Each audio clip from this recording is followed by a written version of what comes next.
Hi guys, it's me again, Mami Lai, and welcome to my journey. For today's video, ipapakita ko lang po yung going home outfit ng baby Momo, ang kanyang baby sister, ni baby Mini. Now, ate Mini ka na, di ba? So, yun nga, balikan lang po natin. Nung nakapag-deliver na po ako, na-deliver ko na si Momo, sinabi po kay tatay na 31 weeks lang siya. So, medyo naguluhan ako. Kasi, based naman sa last month's ko, or LMT, yung inaalam ng mga doktor, which is August 21, supposedly 32 weeks siya. Pero sabi nga ng pinsan ko, mas reliable yung pagkalabas ng bata kung ilang weeks na talaga siya. So, dahil premature nga siya, wala kami idea kung paano namin naayusin, kung paano kami maghahanda. At that time, ang gamit lang na meron ako is diaper. Dahil nakuha ko yun na promo. Parang may wipes na din ako na ready. Hindi pa talaga kami ready that time. Kasi ang plano is on the 8 months. Hindi nga umabot ng 8 months. So, 31 weeks siya pinanganak and hindi siya prepared. Hindi kami ready na mapaaga. Nung nag-follow up kami, siguro mga 34 weeks na siya, tinanong namin ilang weeks na po ba. So, sinabi 34 and something. So, based naman dun sa sinabi na yon, Thursday siya naging 34. 35, next week Thursday, ganon. And then, every time na nag-KMC ako, yung Kangaroo Mother Care, ang sinasabi naman nila is kung ilang weeks lang. So, hindi namin sure kung how many days na, kung kailan talaga specific. Pero kung i-base po natin sa unang sinabi na ganitong days, Thursday dapat siya magta-37. Bago mag-Mother's Day, Saturday, tinanong ng mga kasamahan ko, so nakisabay na ako kung ilang buwan na at ilang days. So sinabi niya, 36 and 1 day. Today po, or 36 and 1 day yesterday, kasi based na sa computation ko, Thursday dapat yung 36 and 0, 36 and 1 is Friday, 36 and 2 dapat Sabado. Pero sabi niyo, 1 day daw that time. So, confusing. So nag-compute kami para mag-37 kasama ng mga ibang nanay. Friday pa. So, nag-assume ako, it's either Thursday or Friday. Tapos, nung si tatay ay nagdala ng gatas ng Monday, ang sabi sa kanya, by Saturday daw ilalabas. Kasi on the 37th week, monitor ng 24 hours, so Saturday yun. So, medyo confusing. Iba-iba na. And then,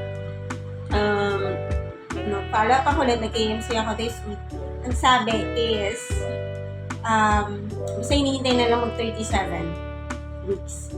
So, ang gulo-gulo. Pero, just to be sure, nag-prepare na kami ng Thursday, Friday, and Saturday. So, si Lumi, sinundo ng Wednesday. Supposedly after class, kaso asynchronous naman. So, medyo napaaga. So, ito yung going home outfit niya na nabili lang namin lately. Hindi ko na ilalabas kasi medyo mahirap siya. Ito yung nabili namin sa SM Makati ata ito eh. SM Makati, if I'm not mistaken. Blanket siya na white. Tapos, nakalimutan ko yung brand. Pero nandito siya sa tag. Ito. New Baby. Tapos, ano ba to? Rabbit. So, yung nakaburda dito, rabbit po siya. Kasi ba? Ito. Medyo puti kasi. Medyo puti talaga yung burda. Ito. So, rabbit po siya. Kung hindi mo nakikita, rabbit po yan. Kasi yan yung logo. And then, ang maganda kasi dito, white and pink siya. Kasi Momo is a girl. And ito po mismo to, hindi ko yung lalabas. Yung cloth niya is parang tuwalya. Na hindi naghihimol-mol. Then, yung kabilang side niya is para talaga siyang magandang newborn or blanket na may hood ng bata. Magandang quality. Kasi medyo mahal. Pero sale that time. Tapos sabi pa namin, magsisale sila ng 15 to 19 ang mga SM, pero hindi na namin hinintay kasi kailangan pang laban. Baka Thursday. And then, nung umuwi ako last time galing sa hospital, Mother's Day ata, bumili ako nito sa Nito Pay na medyo malapit ko. Super liit lang nito. Ayan, super liit kasi nga premature siya. Ayan o, hindi naman nakalagay, newborn naman siya. So, Carter po ito, 0 months. So, cute. Meron ding damit dito ang isa kong anak para paglabas niya, twinning sila. Di ba, Lumi? Meron siya yung long sleeve ata, no? As in, ganito siya talaga na guhit-guhit na pink and white. So, eto yung isa. Ipapasok ko lang siya ng maayos kasi gusto ko organize pag binigay sa mga nurse na magpapaliko sa kanila. So, hoping bukas talaga lumabas na si Momo. Ito yung kasama, nalaban ko na rin. Ang brand niya is Cotton Staff. Naka-sale siya sa SM Mega Mall naman. Pero kasi malaki to. Kaya ito yung kasha kasi medyo malaki pa to. Ito na-test ko na. Kasi nagpupunta nga ako doon at kailangan namin lagyan sila ng bonnet.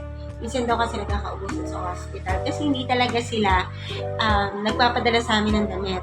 Meron silang sarili doon na naka-sterilize. Kaya ayaw kasi nilang may manggaling sa labas unless palabas na talaga papunta dito or pauwi na yung bata. So, sabi nila, sterilize daw yung mga gamit ng bata. Kaya hindi sila may papadala. Pero nagdala ako ng isang beses or 2-3 para naman magamit niya. So, ito yung niready na namin. White and pink ito. Kahit yung booties niya, ito yung sinasabi kong 3 na naka-sale lang. Pero yun nga, hindi na kami umabot sa sale talaga nila ng payday sale or mid-year sale nila. So, yan. Kasi nga na-expect namin baka Thursday. So, naka-ready na kami yung isang araw pa. And then, ito yung mittens. Kahit mahigit 1 buwan siya doon. So, 31 weeks. So, mahigit 1 buwan siya doon. Hindi ko sure kung kailangan niya pa ng mittens. Kasi parang tanda ako, 1 week lang. 1 month lang ako nag-mittens dito sa batang ko. Yung booties, tsaka yung mga medyas napakahalaga. Pero dahil maliit pa talaga yung paa niya, sinukat ko kasi dito lang. Kunyan lang kalipaan niya. Malaki pa rin yung booties. Cute lang kasi siya. So, yun, nabili namin siya ng may konting sale. So, ayusin ko lang siya dito para kapag binigay namin sa nurse, maisip nila, okay, kompleto. Kasi parang, tanda ko, yung mga naunang umalis na sinasabi, isang set po. Kaso baka ano yun yung may mga, tie side tie pala, side tie. Kasi ito yung bonnet. Ito yung kasya sa ulo niya. To be honest, medyo maluwag pa dito sa pinakatok-tok. Pero nung sinuwad ko sa kanya to, kung nanonood po kayo Chocolate Factory, yung umpa-umpa doon, umpa-lupa, mukha niya tuloy. Kasi parang nakaganon siya. Lumpa, tipati-tu. So parang, yun lang, kinakatak sa kanya. Dumidilot talaga siya sa akin. Pero dahil bawal ang video doon, hindi namin magawa. Kahapon, kahapon, isang araw ko sa SM Mega Mall, bumili kami nito sa, lagay ko lang dito. Nito, sa Enfant. Kasi bumili kami sa Enfant ng mga bote. Dahil nga, ang bote na meron kami, hindi pa sapat. Meron lang, 2. And yun na nga, hindi pa kami ganun ka-ready. Akala ko naman, dahil nag-sale si Enfant, mura na lang yung bote sa kanila dahil parang inuubos na lang nila daw, according dun kay ate, sa Mega Mall po ito, na inubos na nila yung mga Disney kasi ang papasok na sa kanila ngayon is Paw Patrol. So, inubos nila, pinili namin siya ng 50% off. Kagandahan. And then, sinamahan namin ito. Akala ko headband siya na isa, nakaganto. Kasi siya, parang may karton, nakaibit doon. Tingnan na, yung pamusod lang siya. Para sa Antolumi, hindi to pwede kumasya sa kanya na, kasi maliit na yung ulo niya. Pero hindi ko kasi yung burger. Para saan to? Bracelet. Diba? Bracelet. So, diba, pamusod talaga.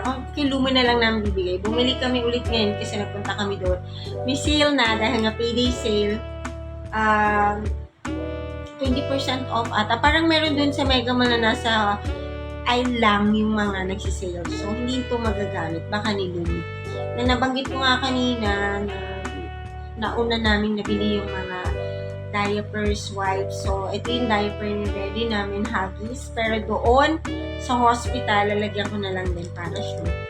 Ang gamit nila is EQ.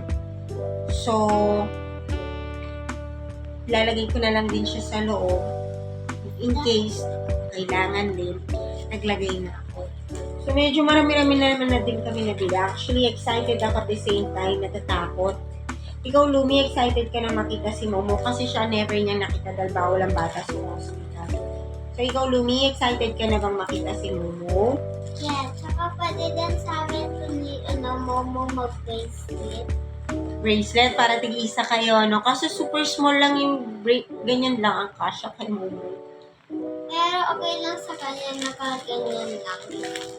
Nakaganyan lang. Okay lang sa Okay lang sa'yo. pag 3 months. Tapos baka kasi may lumabas. Okay na ba? Then, nakasabay niya. Pero kami, lagi kaming maaga. So, didikitan namin siya ng pangalan. Kasi yung na-ready kong plastic dati, shitty. Tapos, dahil na namili kami sa mall, yung lagay na poster. Ito, alam kong nakalagay dito sa info. Ilalagyan namin ng pangalan niya. Ayun yung Shia Molly. Yeah, Shiloh boy. Yan. Ilagyan ko na ng pangalan. So, ganito yung itsura niya.